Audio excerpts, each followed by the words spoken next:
सुबह सुबह गाय माता ने दर्शन दिया। सुबह सुबह गाय का दर्शन करना बहुत शुभ होता है। ये देखिए गाय माता कितने शान से खड़ी हैं और ये कौवा मामा उड़ रहे हैं। गाँव में प्रातःकाल बहुत सुंदर होता है। ये देखिए कितनी सुंदर छटा है इस दृश्य की। यहाँ पे चिड़िया कुछ दाना चुग रही हैं। ये देखिए चिड़िया दाना चुग रही हैं और चिड़ियों की चहचहाहट उनको देखना मन को बहुत सुकून देता है और यह मानसिक स्वास्थ्य को बहुत प्रभावित करता है। तो आप लोगों को मैं सलाह देता हूँ, जब भी फुर्सत का मौका मिले तो प्रकृति का दर्शन करना और फिर चिड़ियों पशु पक्षियों को देखना चुपचाप बहुत ही मन को शांत करने वाला अनुभव होता है।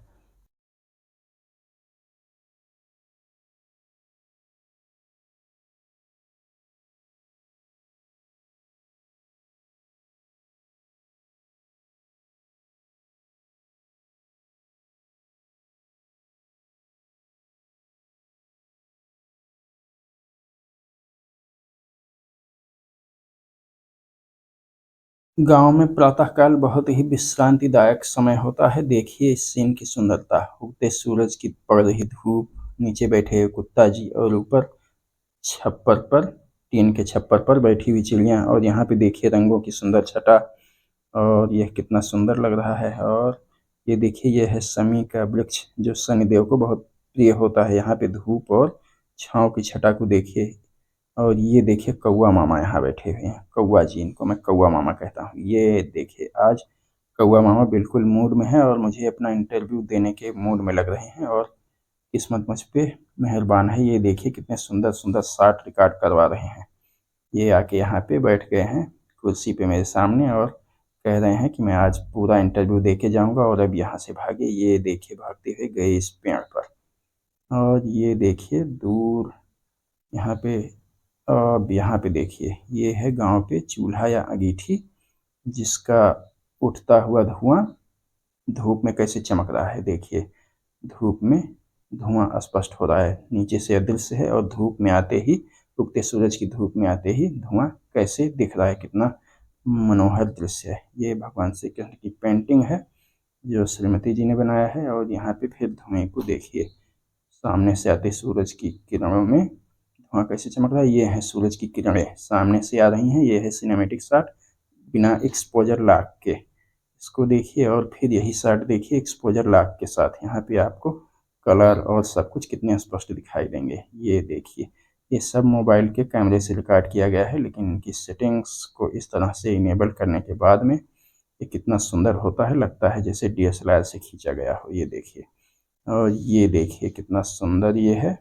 आप भी अगर ये सब सीखना चाहते हैं तो एवरीथिंग विथ मोबाइल मेरा चैनल देखिए। ये रहा, अब कुछ नाश्ता किया जाए, सुबह से बहुत चहलकदमी हो गई थी। ये है नींबू का पेड़ जिसमें संतरे जैसे लाल लाल नींबू फले हुए हैं। ये गांव का सैर, एक दिन गांव की सैर एकदम मन को तरोताजा कर देती है। ये रही समय माता, यह है समय माता का मंदिर। यहाँ पे हर गांव में एक समय माता का मंदिर होता है। हमारे गांव में ये कुल देवी कुल देवता समय माता, काली माता और त्योहारी बाबा या फिर होते हैं काल भैरव बाबा। और अब देखिए आगे हम लोग बढ़ते हैं। मैं यहाँ पे एक महोखा चिड़िया को खोज रहा हूँ। ये सामने दिखी है लेकिन छुप रही है और मैं उसको ट्रैक करने की कोशिश कर रहा हूँ। ये देखिए ये बड़ी मुश्किल से भी दिखाई देगी।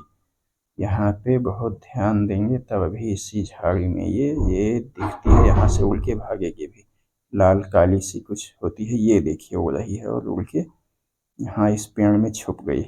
फिर मैं कुछ देर तक इंतजार करता रहा लेकिन नहीं मिली। ये है खड़ाऊँ, पहले के ज़माने में लोग इसे पहना करते थे। मेरे भाई, छोटे भाई इसको अभी भी पहनते हैं और चल लेते हैं। मैं भी इसको पहन कर चलने का प्रयास कर रहा हूँ। स्वर्गीय श्री राजीव दीक्षित जी के अनुसार यह बहुत ही लाभकारी होता है पैरों के लिए और इसके कुछ आध्यात्मिक महत्व होते हैं। पहले ऋषि मुनि और पुराने बूढ़े बुजुर्ग इसको पहनते थे। और देखिए मैं खटर पटर करके चलने की कोशिश कर रहा हूँ। इसको पहन के चलना काफ़ी ट्रिकी होता है और काफ़ी अभ्यास की ज़रूरत पड़ती है इसको पहन के चलने के लिए। और ये देखिए वही सिनेमेटिक शॉट पीछे से सूर्यास्त के समय का, ये पश्चिम में सूर्य डूब रहे हैं उस समय का एक्सपोजर लॉक सहित सिनेमेटिक शॉट। और ये देखिए छोटी बच्ची बाबू बैठ के मोबाइल खेल रही है। ये देखिए ओ ये मोबाइल मोबाइल बच्चा मोबाइल खेल रहे हैं। ये देखिए पीछे का वही सिनेमेटिक शॉट। और फिर गाँव के शाम के समय का नैनाभिराम दृश्य। फिर ये खेत का दृश्य है। देखिए सूरज डूब रहे हैं, कैसा सुंदर दृश्य लग रहा है। पेड़ों पे पत्ती छाया, और यहाँ पे ये है डरावा। इसको हम लोग ऊह कहते थे, जो पक्षियों को या जानवरों को खेतों से दूर रखने के लिए बनाया जाता था। और यहाँ पे सामने कौआ मामा पेड़ पर ऊपर बैठे हुए हैं। देखिए आज कौआ मामा ज्यादा मेहरबान हो रहे हैं। ये यहाँ पे फिर बैठे हुए मिल गए, और ये उड़ के भाग रहे हैं। देखिए पहले नीचे आ गए, अब मैं वहाँ पे जाऊँगा। एक कौआ मामा उधर भागे, अब मैं इनकी तरफ फिर जाऊँगा मोबाइल के साथ चहलकदमी करते हुए। देखिए कहाँ तक ये रिकॉर्ड करवाते हैं या भाग लेते हैं। कौआ मामा आज काफ़ी मेहरबान लग रहे हैं। भारतीय संस्कृति में कौओं को बहुत समझदार और अच्छा पक्षी माना जाता है। ये शनिदेव की सवारी होते हैं, तो लोग इन्हें बड़े सम्मान से देखते हैं और कहते हैं ये पितरों का संदेश लाते हैं, या पितृपक्ष में पूर्वज हमारे इन्हीं कौओं के रूप में आते हैं। और ये सामने हमारे राष्ट्रीय पक्षी मोर है। हमारे यहाँ मोर बहुत दिखाई पड़ते हैं। देखिए ये फिर मोर गायब हो गए वहाँ से। अब ये कौआ मामा यहाँ पे बैठे हुए हैं, देखिए कुछ खा रहे हैं। शायद कोई रोटी या कुछ इनको मिला है, अब इसको ये खा रहे हैं और काफ़ी देर तक ये खाते रहेंगे। और ये ढीठ कौआ मामा यहाँ से देखो, ये यहाँ पे आराम से दिख रहे हैं। वह तो काफ़ी दूर से लिया गया शॉट था, लेकिन इस शॉट में ये काफ़ी विजिबल है। और यह क्लिप फोटोग्राफर्स और फिर पर्यावरण या वन्य जीव प्रेमियों के लिए काफ़ी उपयोगी होगी और काफ़ी मूल्यवान शॉट है। तो मैंने खूब अच्छे ढंग से कौआ मामा का रिकॉर्ड किया है। आप देख सकते हैं कौआ मामा जो है यहाँ से जब सवारियाँ गुजरती हैं तब भी नहीं हटते हैं और जम के खा रहे हैं। आसपास के लोग इकट्ठे हो गए हैं या मुझे यह करते हुए देखते हुए, और लोगों को कुतूहल हो रहा है कि मैं क्या रिकॉर्ड कर रहा हूँ। ये देखिए मोटरसाइकिल भाग गई, लेकिन कौआ मामा उड़े नहीं, जबकि माना जाता है कौवे डरपोक होते भाग जाते हैं। लेकिन ये देखिए कार भी भाग गई, लेकिन फिर भी नहीं हटे, और फिर मोटरसाइकिल फिर भी नहीं हटे। कौआ मामा बहुत निडर और बहादुर हैं। ये देखिए मैं सड़क की दूसरी तरफ आ गया और कौआ मामा को यहाँ से रिकॉर्ड कर रहा हूँ। डर था कहीं फिर से भाग न जाए। थोड़ा सा और रिकॉर्ड करना चाहता था, तो अभी मैं इसको थोड़ा जूम करूँगा। फिर देखते हैं ये क्या कर रहे हैं यहाँ पे। हाँ अब देखिए यहाँ पे कुछ खाते हुए दिख रहे हैं, ये कुछ खा रहे हैं पंजे में दबा के। और कौआ बहुत चतुर पक्षी होता है, और अब पक्षी वैसे विलुप्त हो रहे हैं। जब पक्षियों की बहुतायत थी तो लोग कौए की आवाज़ को बहुत कर्कश और कटु मानते थे और इसको सुनना अच्छा नहीं मानते थे। लेकिन अब जब पक्षी कम हो रहे हैं तो फिर कौए की आवाज़ ही मधुर लगने लगी है। ये देखिए शाम का दृश्य, पेड़ों के पीछे सूर्य डूब रहे हैं और इसका दृश्य देखिए कितना सुंदर है। अब मैं इस फुटेज को अलग अलग तरह से कलर ग्रेड करके आगे दिखाऊंगा। ये रहे सरसों के खेत, बसंत का मौसम है और सरसों की फूली हुई खेत बहुत सुंदर लगती है। ये मेरा सरसों का खेत है, देखिए कितना सुंदर है। और ये बसंती पीले रंग की सरसों फूली हुई बहुत सुंदर प्रतीत होती है। हाँ ये मैंने यहाँ पे कई तरह से इसको रिकॉर्ड किया है, और यह सुंदर वीडियो मोबाइल कैमरे से ही रिकॉर्ड किया गया है। इसके लिए कोई कैमरा या और कुछ यूज नहीं किया है मैंने, और कैमरे पे ही रिकॉर्ड, मोबाइल पे ही रिकॉर्ड किया है, मोबाइल पे ही एडिट किया है और मोबाइल से ही पोस्ट कर दे रहा हूँ। ये देखिए कितना सुंदर ये छोटे छोटे वृक्ष, और ये देखो लग रहा है जैसे हम किसी जंगल में पहुँच गए। डिश लगता है जैसे हम जंगल में आ गए। और यहाँ से फिर ये देखिए इन सरसों के पौधों को सुंदर सुंदर, और अभी इसके फल देखिएगा। हाँ सरसों के फल, जिनमें सरसों फलता है फिर पक जाता है तो उनको पीट के निकाला जाता है सरसों के दानों को, और फिर उनको पेरने के बाद में आपको सरसों का तेल प्राप्त होता है। उत्तर भारत में सरसों का तेल बहुत खाया जाता है। यह शुद्ध स्वरूप में बहुत ही लाभदायक होता है, बहुत फायदेमंद होता है। तमाम लोग इसके तेल को लेकर तमाम तरह की गलतफहमियां, दुष्प्रचार कर रहे थे दूसरे तेलों को बढ़ावा देने के लिए, लेकिन सरसों का तेल अपने स्वाद, सुगंध और स्वादिष्टता के आगे दूसरों को बहुत पीछे छोड़ देता है, बहुत अच्छा होता है। और ये देखिए ये मैं चल रहा हूँ यहाँ पे लेके पेड़ों के बीच से, शाम का समय है। अभी देखिए कैसे अंधेरा हो जाएगा और कुछ जैसे रहस्यमय सा या डरावना सा सीन बन जाएगा। मुझे लगता था कि हॉरर फिल्मों की शूटिंग भी की जा सकती है यहाँ। हाँ शाम होने वाली है, यहाँ पे अब अंधेरा घिर रहा है और ये आ गए यहाँ पे मशीन है सिंचाई के लिए। और ये देखिए ये गेहूँ है। और फिर यहाँ से इन्हीं पेड़ों के बीच से होके अभी मैं आया हूँ। और फिर जो है इधर ये देखिए ये दूर तक जाने के लिए रास्ता है, चक्रोट है। और वहाँ पे दोनों तरफ पेड़ हैं। और देखिए रास्ता कैसे लग रहा है, सुंदर सा डूबते सूरज के बीच में। फिर इधर देखिए पेड़ों को, इन पेड़ों के रिकॉर्ड करने की टेक्निक को देखिए कैसे रिकॉर्ड किया गया है। ये इसकी अच्छा शॉट कैसे लेते हैं। और ये नैनाभिराम दृश्य मन को शांति प्रदान करते हैं। ये इधर गेहूं का खेत है, गेहूं का खेत है। इधर मशीन है। ये देखिए इसकी टंकी।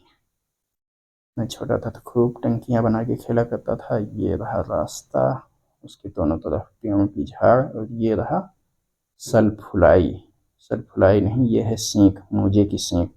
मूजा पहले हरा हरा जब होता है तो उसको, उससे ये भुआ है। ये भुआ इसमें आग छुआते ही तेजी से वहां तक पहुंच जाता है। बहुत तेज ज्वलनशील होता है ये। और इसकी सींख को तोड़ के हम लोग बचपन में तीर धनुष खेला करते थे। ये देखिए ये सूख गया है, सूखने के बाद इसका तीर धनुष खेला जाता है। और ये भुआ बहुत ज्वलनशील होता है, बहुत तेज आग पड़ता है। इसको माचिस यहाँ छुआए नहीं कि तत्काल पूरी लपक वहां तक चली जाती है। ये सूख गई है, सूखने पर इससे छप्पर इत्यादि छाए जाते हैं। और फिर अब हम क्या करें, जब ये सींख मूंज की हरी होती है तो उस समय गांव में महिलाएं, मेरी माता जी और सब लोग इसके तमाम तरह की चीज़ें बना के, जैसे डलिया बनाना और तमाम चीज़ें बनाती थी, खिलौने बनाना, तोता बनाना इत्यादि चीज़ें बनाकर हम लोगों को खेलने को देती थी या फिर रखने के लिए सामान रखे जाते थे। ये मूंज है, ये सींख है। और ये भुआ है, ये बहुत ज्वलनशील होता है। इसकी तरह एक और चीज़ ज्वलनशील होती है जिसको सल्फुलाई कहते हैं, वह पेटुए का होता है, हरा पेटुआ। उससे जब सन निकालने के लिए जिससे रस्सी बटी जाती है, उसको सड़ा करके उसका सन निकाल लिया जाता है तो उसका तना जो बचता है उसको सल्फुलाई कहते हैं। वह भी बहुत ज्वलनशील होता है, उससे हम लोग जलाया करते थे दीपावली में पटाखे। और ये है घूर, गांव में गोबर की खाद बनाते हैं। और ये हमारे गांव में एक हैं गिरीश चंद्र भैया थे, उनका है दुकान। और ये अब सर जी पढ़ाने आए हुए हैं। देखिए बच्ची पढ़ रही है और फिर सवाल लगा रही। बच्चों को मेहनत से पढ़ना चाहिए। और ये बहुत तेज है पढ़ने में, इसको बहुत आता है। विद्या बहुत बड़ा धन होता है, पढ़ना चाहिए। और ये देखिए कैसे मेहनत से सवाल लगा रही है। इस तरह से एक दिन बीत गया। अब अगले दिन की सुबह को देखते हैं। देखिए सुबह फिर वही सिनेमैटिक शॉट, लेकिन ये आईफोन का शॉट है और एक्सपोजर लॉक किया गया है। अब अभी इसमें भी शायद मैंने बिना एक्सपोजर लॉक के भी कुछ किया होगा। आप अभी देखिए मज़ा बहुत आएगा। ये भी एक्सपोजर लॉक वाला है, ये देखिए। और ये कौन सा है, ये एक्सपोजर लॉक नहीं है। ये देखिए इसमें कैसे चेंज हो रहा है सब कुछ। हाँ ये फिर एक्सपोजर लॉक है। ये भी एक्सपोजर लॉक था, नहीं था। हाँ इसमें एक्सपोजर लॉक है। देखिए इसमें विशेष अंतर नहीं पड़ेगा जब नीचे आएगा वीडियो। ये देखिए कोई विशेष अंतर नहीं पड़ा ना, चमक्का। वीडियो फ्रेम्स कोई डिस्टर्ब नहीं करता। ये है सुंदर पौधा, बहुत अच्छी सुगंध है इस पौधे की, तो मैं इसको रिकॉर्ड करने से रोक नहीं सका अपने आप को। इसकी सुगंध बहुत अच्छी है। अब नाम नहीं पता मुझको, पूछ के बताऊंगा। हाँ ये फिर वही रहा हमारा नींबू संतरे वाला, संतरे जैसे लाल रंग का नींबू, बहुत सुंदर है। देखिए आईफोन की फुटेज में कितनी क्लियरिटी है, जबकि इसको रिकॉर्ड करते समय उन्हीं सब सेटिंग्स और टेक्निक का उपयोग किया।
वह पीछे जे बाबा हो रहा था, इसलिए मैंने वहाँ पे बोलना उचित नहीं समझा। अब देखिए फिर बच्ची पढ़ रही है, दिन बीत गया, शाम हो गया फिर। अभी सर जी पढ़ाने आएंगे और ये अपना काम तैयार कर रही है और पढ़ रही है। और फिर इस तरह से ये देखिए अगले दिन ये छोटे छोटे पक्षी यहाँ पे कूद रहे हैं छत पे, टीन के छप्पर पे। और फिर इनको मैंने फिर हाँ लिया है। ये देखिए इनको धोबन चिड़िया कहते हैं, या फिर पढ़ा लिखी हुई भाषा में इनको सात बहनें कहते हैं। ये बहुत शोर मचाती हैं और इनको हम लोग गाँव में धोबन चिड़िया कहते हैं। आज भी बहुत सारे तरह के चिड़िया आई थी जिनको मैंने देखा था। और अभी देखिए कौन कौन से पक्षी देखने को मिलते हैं। ये तो यहाँ पे हैं। अभी नीचे देखिए ये कुछ अजीब सा पक्षी है, ये एकदम से मुझसे नहीं डर रहा था, मेरे पास अभी आ जाएगा एकदम से दौड़ते हुए। मतलब उड़ते हुए मेरे पास आके बैठ जाता है, फिर उसको जब रिकॉर्ड करने की कोशिश करता हूँ तो भाग जाता है। यहाँ पे रिकॉर्ड करा रहा है, देखिए मेरे ही पास आ रहा है धीरे धीरे। बिल्कुल नहीं डर, ये गौरैया आई लेकिन भाग गई। हाँ अभी मेरे एकदम पास आ गया। अब जब मैं इसको रिकॉर्ड करने की कोशिश की तो भाग गया। अब यहाँ पे गिल्लू गिलहरी आए हैं शिव जी के स्थान पे, वहाँ पे कुछ चढ़ाया गया है तो उसको ये खाने की दावत उड़ा रहे हैं। देखिए ये खा रहे हैं वहाँ पे। अब मैं रिकॉर्ड करते जा रहा हूँ, देखता हूँ कहाँ तक जाता हूँ। ये रिकॉर्ड करवाते हैं, भागेंगे तो नहीं, मुझे डर लगता है कि भाग न जाए। गिल्लू गिलहरी बहुत सुंदर होता है। और देखिए सब मजा करिए, गिल्लू गिलहरी कैसे खा रहा है। ये बहुत कुट कुट कुट कुट की आवाज़ निकालता है लेकिन अभी नहीं बोल रहा है। अभी तो मैं बोल रहा हूँ तो ये देखो अब यहाँ से मुझे लगा कि ये भागने वाला है, लेकिन ये तो यहाँ पे उतर के खूब सारी दावत उड़ा रहा है, खा रहा है। अभी यहाँ पे चिड़िया भी आ जाएंगी, बगल में नल है तो वहाँ पे कुछ चिड़ियों की आवाज़ आने लगती है, फिर मैं अभी उधर देखने लगूंगा। हाँ ये देखो ये खा रहे हैं भैया। अब ये देखिए यहाँ पे एक चिड़िया है, वही सात बहने वाली, और यहाँ पे भी अभी चिड़िया आ गई। ये सब पानी पियेंगे, नल के पास बर्तन में पानी रखा है चिड़ियों के पीने के लिए। ये भी पी के मज़ा करेंगी। ये देखो तीन चिड़िया आ गई, ये पी रही हैं कितनी मज़े से। और एक दूर भाग गई, ये दोनों फिर पानी पीने की और कुछ बात बात कर रही हैं आपस में। पक्षी भी एक दूसरे से अपनी भाषा में कुछ बात करते ही होंगे। हमारे यहाँ तो पंचतंत्र और इत्यादि की कहानियाँ हैं जिनमें पशु पक्षी आपस में और एक दूसरे से बात करते हैं। और तमाम लोक कथाएं हैं और तमाम ऐसी कथाएं हैं, पौराणिक कथाएं हैं जिनमें लोग थे, राजा या ऋषि मुनि कोई होते थे जो पशु पक्षियों की आवाज़ को समझते थे और उनसे बात किया करते थे। तो ये देखिए सात बहनें या धोबन चिड़िया आ गई यहाँ पे, शिव जी के प्रसाद में कुछ चढ़ाया गया, वो खा रही हैं। और वहाँ से गिल्लू गिलहरी भी खा रहे थे, वो भाग गए हुए। अब यहाँ पे देखिए कबूतर, कबूतर अपनी चहलकदमी कर रहे हैं, कुछ दाना चुग रहे हैं। और अभी यहाँ पे आएंगे तोते, ये देखिए तोता जी आ गए। ये तोता भाग लिए और यहाँ पे ये देखिए इस पेड़ पे बैठे हैं, अभी अभी उड़ के भाग रहे हैं। और इनको मैंने पकड़ा नहीं क्योंकि ये देखिए कुत्ता जी आ गए, इन्हीं ने भगाया है। इन सब चिड़ियों को इन्हीं कुत्ता जी ने भगाया है। और अब हम वापस गांव की यात्रा से वापस आ रहे हैं। ये देखिए ट्रेन आ गई, अब हम इसी से बैठ के फिर यात्रा करेंगे आगे की। और हमारी ये 2 दिन की गांव की यात्रा पूरी हुई। ये देखिए हम लोग वापस आ रहे हैं।